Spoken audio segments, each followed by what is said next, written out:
Hey guys, welcome to Mindshift. I'm Dimitri Wakov, your host, and the purpose of Mindshift is to help you create atomic shifts in your mind so that you can create a life filled with prosperity, love, and satisfaction.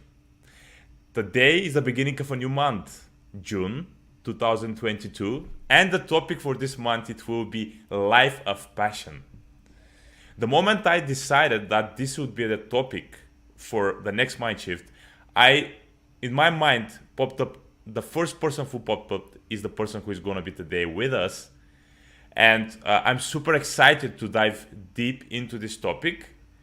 Just before that, I want to give a very short introduction to her because she deserves it. She's doing a lot of deep work on this topic, and you're gonna hear a lot of things about it afterwards. So, just very shortly, I'm gonna read a lot of it because it's so beautifully written. So I don't want to spoil it.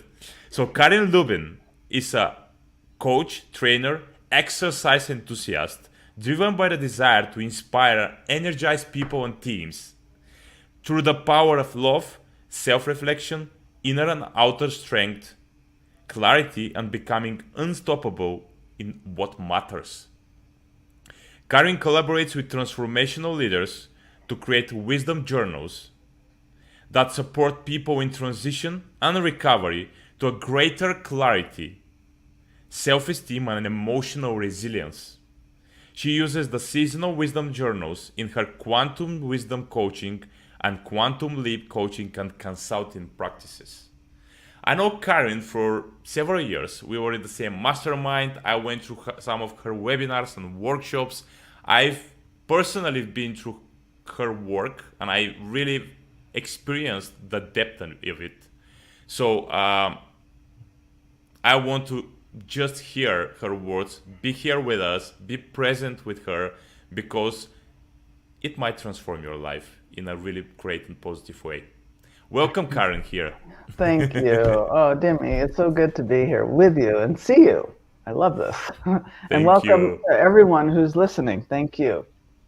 So tell me a little. Do you have something else to add on what I already said about you? That is enough. Enough. No, let's dive in. Okay. So tell me a little bit more about uh, how you decided actually. What was the story which met you with this topic of passion? That's really I'm curious about this. So, in the beginning, Yeah. I was a teacher.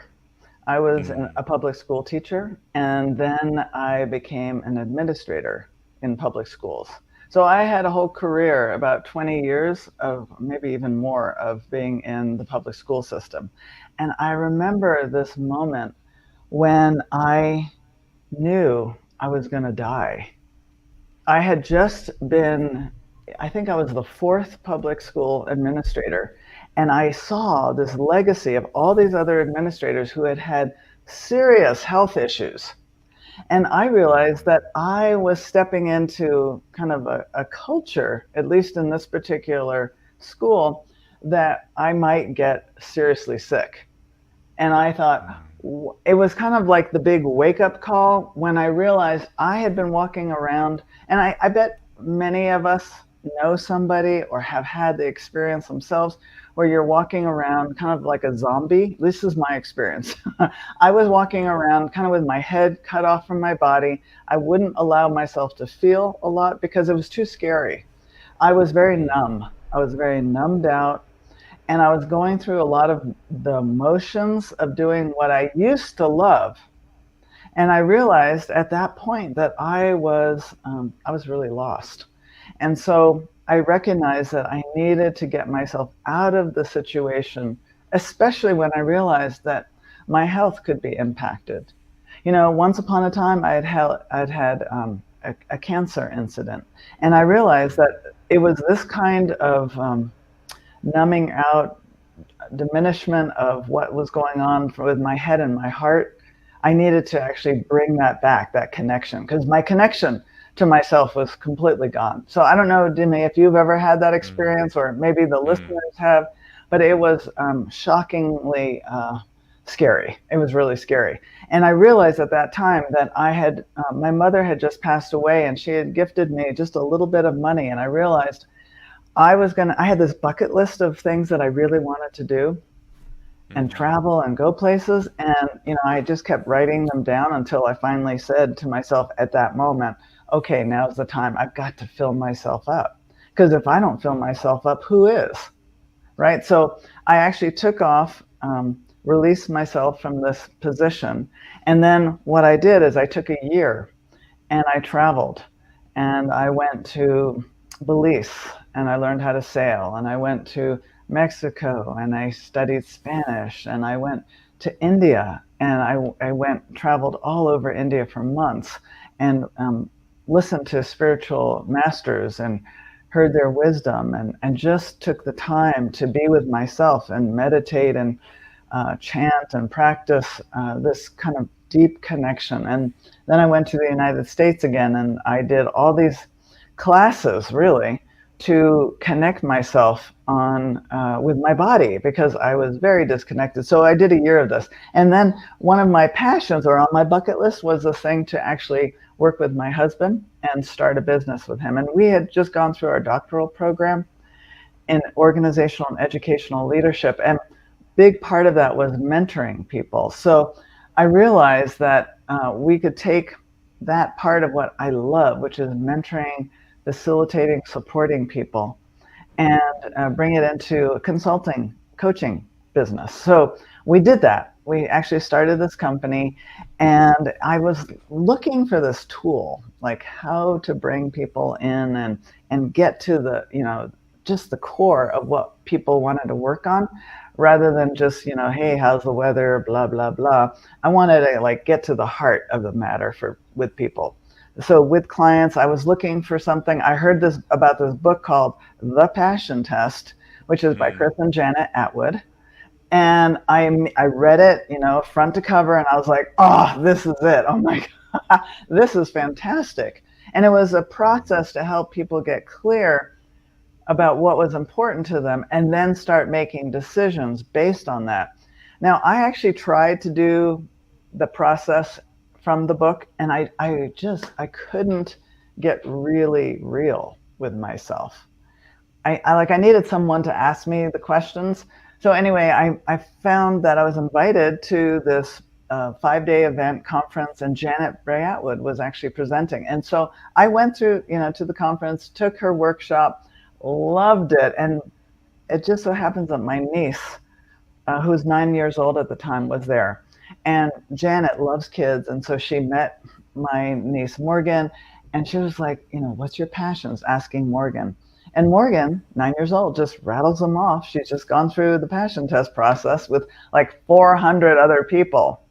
And Janet, in that moment, had this aha that she wanted to get kids, help them get clear. And the passion test for kids and teens actually was that moment of aha for her. So she created the Passion Test for Kids and Teens program. And, the next day she asked all these, literally 400 people, if they wanted to support families and living their passions. And I was like, oh yeah, absolutely. I'd just been in education, right? So I was like, of course I do. And she was like, okay, go to the back of the room. And I was like, okay, I didn't know what I was doing. Anyway, I suddenly realized that I was signing up to become a passion test facilitator. But in my heart of hearts, Demi, I knew I had to say yes. It was like, if it can work for a 9-year-old and it can work for a 95-year-old, most likely, this was priceless. It was just like, I got to do it. And I became a passion test facilitator in Toronto, Canada. And then a month later, there was this email from Chris and Janet, and they were asking for a director for their passion test programs. And I thought, I looked at my 5 passions, and it was so cool because, there it is. This is where the rubber meets the road, where you're actually saying yes to your passion. So I looked at my passions, and 3 of them, this actual job supported 3 of these passions. So I was like, oh my God, working with an inspiring and fun team, working with people from all over the world. I was like, yes, yes, yes. So I just applied, and then lo and behold, I became the director of the Passion Test programs. And that was kind of an amazing kind of like, what? Because I thought I was doing my coaching business. And what I found is that I kind of took some of the skills that I had from my administrative role and brought it in. Mm, And it was like this beautiful fusion, of my skills, my talents, and my passion. And it was like 14 years later, here I am. So, wow. uh, you know, Wow. yeah. So, and things have changed. Things are changing. I'm actually in the beginning stages of shifting some of this. So, it's been a wild and fabulous ride, and passions are what it's all about. And living my passion and getting even more honest with myself because we're humans and we change. So, what are we Yeah. passionate about now today? Yeah, and I love this idea that you can change them. They they're in transition all the time, and you keep check on them. But we're gonna talk that one a little bit later. But the first question I want to ask you is, what is actually passion? Ah, I love that. Well, to me, passion really is the fire in the belly. It's where you actually feel inspiration, like you light up. When you talk about something or when you think about it, you just go, oh yeah. Like one of my passions is to exercise, and I love to do it. It just makes me feel good. So there's a whole thing about in the Passion Test book by Mm-hmm. Chris and Janet Atwood that it's the effortless path to your destiny, because your passions, if you say yes to your passions, then you are actually living your purpose. And that is such a cool thing. You don't even need to know or be able to speak your purpose. You just follow and say yes to your passion, and you are then living your purpose. It's what brought you into your body, right? And why you do what you do, Demi, and why the listeners are doing what they're doing. That's that I think is really cool because passion and purpose are deeply connected. Now, living your passions, I must say, fire in the belly, all of that is not always easy. So I don't want to make it sound like it's an effortless path. It's effortless because you're in the zone. When you're in that zone, you're just in that zone where you just Yeah. time disappears. But it means commitment and persistence. I know that when I was following my passion around creating these wisdom journals, I think that started about 4 or 5 years ago, and it's not like it was just boom. I mean, I downloaded it quickly, but then to get them onto Amazon and figure out how to write it and then co-create it and collaborate with other people, it takes persistence. And it's something that I love and that I continue to go more deeply into.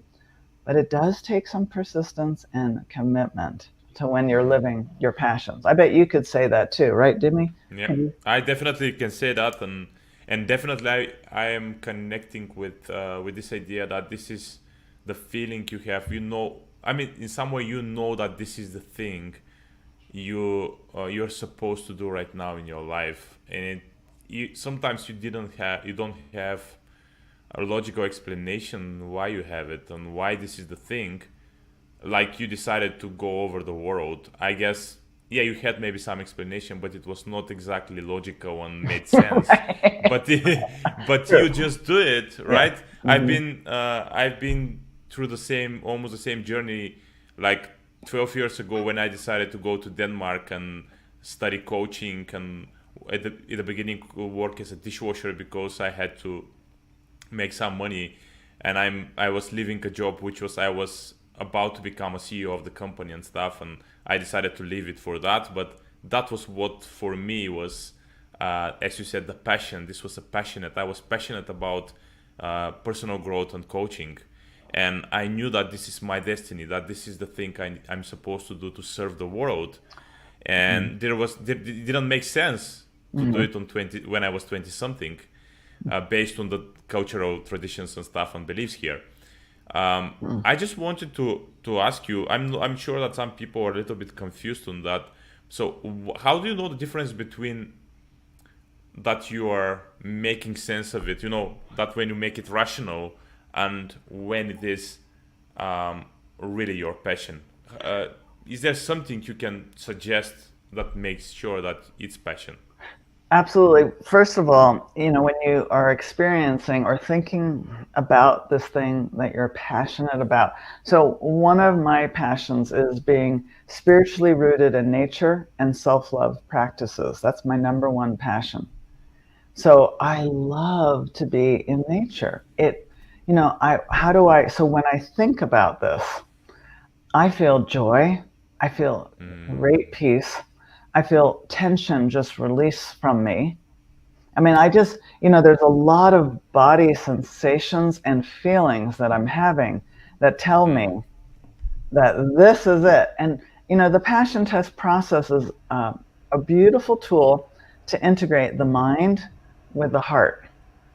And so there's this connection. And what I was telling you before in my story is that I was very disconnected.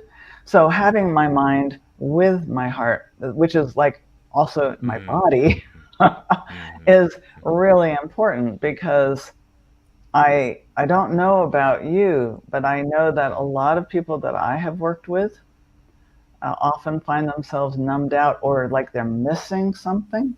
There's like something that they're missing. That thing that you're missing is where you need to look at if there were no shoulds or have tos in your life. If you had all the money in the world, if you had all the time in the world, what is it that you would be doing, feeling, or having? Some people just want to feel at peace, right? I mean, that's a beautiful passion to have. Some people, want to travel first class.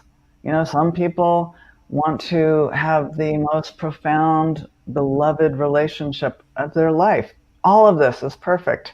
There's no right or wrong, by the way, when you write down the things that are important to you. Yeah.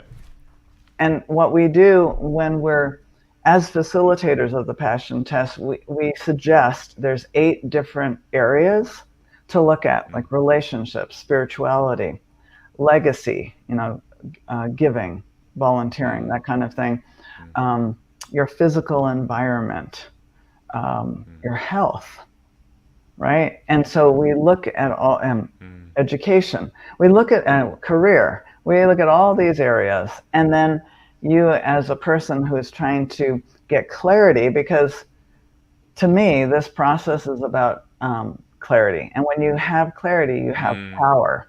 T. Harv Yeah, Eker clarity. says, go ahead, say it. No, what I was saying is this is definitely clarity is power, and people know that, and this is super super super important for people to understand, and your process, which we're gonna talk a little bit later about it. It's really really something which I've experienced myself, and it was leading my life for the last several years, because I got really more clear about